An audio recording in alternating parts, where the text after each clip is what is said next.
On episode 3 of The Amazing Race, season 37, the remaining teams traveled from Osaka to Kyoto, and it was Jasmin and Courtney that were unfortunately last to the pit stop. The girls join me now. How are you feeling this morning? The episode's out. People know what happened. What's the immediate thoughts?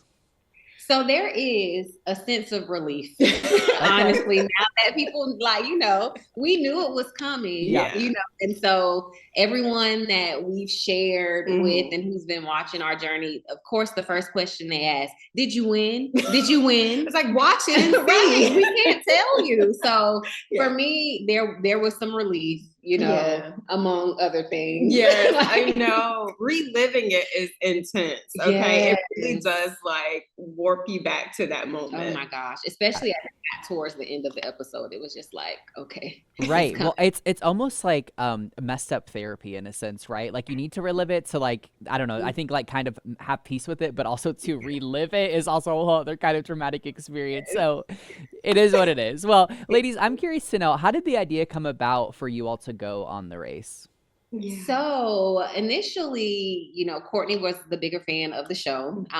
Surprisingly, I had never watched it, even though I'd seen commercials. I don't know what So she was doing with I her don't life. either. I was probably watching Golden Girls with my grandma. I don't know. So yeah, once Courtney introduced it to me, it was just like I was sucked right in. Yeah, we would literally be in the apartment, pausing, doing like all the The river challenges. Oh dance. yeah, like because we were in an apartment at the time. Like our neighbors probably like, oh my god, what are they doing? Because I mean, it really does draw you in, and you really want to see. Like, can we do this? Yeah. So yeah, there was never a moment where we felt like we couldn't. Yeah, No. and we were just like excited to really have that moment to potentially be able to travel all around the Yes. world. Yeah. Yeah. So it was just like, why not? Why not do this? Yeah. Well, and you were still lucky enough to see three really cool spots in Asia. So I think you still won in a sense, right? Yes. Yeah, I Yes. mean, so cool. Three really cool locations that you guys went to. Okay, so as we mentioned, you did have a kind of tough final day in Kyoto. So my first question about that is, have you practiced kicking a ball since then? No. What we have done though, we will share you this. Yeah. When we got back, one of the first things we did was folded that crane. We should have brought some. We should We have. folded the crane. Yeah, and it was again and like, again. oh, okay, we got it. Yeah. But no, I haven't had her out on the soccer field yet, but it's coming. It's starting to warm up here in North Carolina, so we'll Yeah. put that on our list. In due time, in due time. Yeah. I am curious with that crane challenge though. First of all, I think both the options were really tough. We see a lot of people that did the fling, I think it was called. Everyone Yeah. left that. No one stuck it out. But the crane also seemed pretty taxing, especially on, you and the other final teams that were there. It was very high emotion. So kind of walk me through that challenge and how frustrating it was, one, doing it, and two, kind of realizing like, okay, I think we might be done here.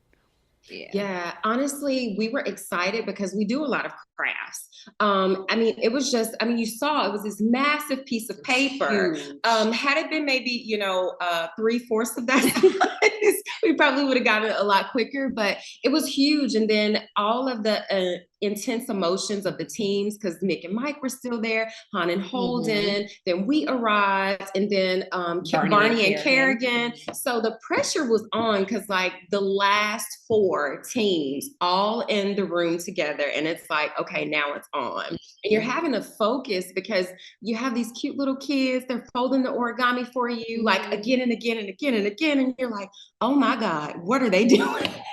So it was really intense. But what I appreciate is that we remained calm, even though we were like losing it inside. Yeah. It was a whole panic. It was. And especially when you said we found ourselves at the back of the pack when we started smack dab in the middle that day. So we did not start that leg out thinking that we were going to be back in the same space that we were, a similar space as where we were in Hong Kong. And so, yeah, like Court said, we were trying our best to stay calm, but then it was starting to kind of like wear on us. It had already been a long emotional day. And so, we tried our best. We tried our best, and we stuck we're with proud. it. Yeah, we stuck didn't with quit. it. Like we kept trying, even after Bernie and Kerrigan left, we were still like, okay, we're gonna get this. Yeah. So I will say I appreciate that you didn't give up, because I think I can say I've watched the show for a long time, and as a viewer, I get so mad when people just like give up, even if they know they're in last. I'm like, still finish what you started, right? Like, you've made it this far, you might as well finish it and finish proud. I think that's big. Now, okay, I know the what if kind of mindset is a tough game to play, but Yeah. is there anything you feel like maybe you could have done different on that last day that would have helped you maybe not be in last place and still racing on? Rolls out list. No, Just kidding. it's not I'm a just long kidding. list. No. But honestly, I think because we were both eager to do Kamari, Mhm. but I honestly think I should have deferred that to Jazzy. I think she's more of a sportsy person, and I think we would have like navigated that challenge a lot quicker. Mhm. And then had more time when we got to origami to like, because I honestly was physically fatigued by that time, and then origami is so like mental. And yeah, it was just taxing. It was. That would have been the biggest shift for us, because even there's so much unknown stuff. You can't control the taxis, you can't control the language barrier, not being able to read the signs. Like, Right. that's just outside of your control. Yeah. But yeah, I agree. Picking differently. It would have that is something that we've discussed, and that's probably the main thing that we would have done differently that day. Because we both were excited to do it. And it was challenging to watch. Like, she was trying her absolute best. Like, and I felt terrible. I remember that it was extremely hot. It was. So I'm from Mississippi, and I honest to God, I know heat, but that was like the devil's heat. Okay. It was so intensely hot. Yeah. And I was actually where I was stationed like smack dab in the sun. And I don't know if you like picked this up, but I had to switch. I had to switch teams and move to a shaded spot. Once it became available. Yeah, when it became available, I was able to switch. And then it was like maybe what you would say. I think it took you two more attempts after and that, then I was able to like advance. But yeah, just all those little small nuances, like there's stations, but you need to kind of like think about what station do I need to navigate towards? And if it's available, like grab it. And that's an aspect of the Amazing Race that obviously, as viewers watching from home, like when you're in it, yes, you want to move quickly, and also you want to like take a moment to give yourself time to like think for, I'd say maybe 30 seconds to a minute max. Like it's the Amazing Race, right? So like all of those things, are what kind of help keep your race glued together and helps it to be a little bit more smooth. And it's interesting you say that sun piece, because what is that stupid saying? It's like the devil's in the details or whatever. It's like there's those little things that you don't think about, and it's like I would never think about at home, like, oh, the sun could affect maybe my performance or how that would work. And so it really is kind of interesting on how that works. Okay, well, enough about this terrible day in Kyoto and more about the two of you. So I'm curious to know, in what ways do you feel like your relationship was tested by being on the race together?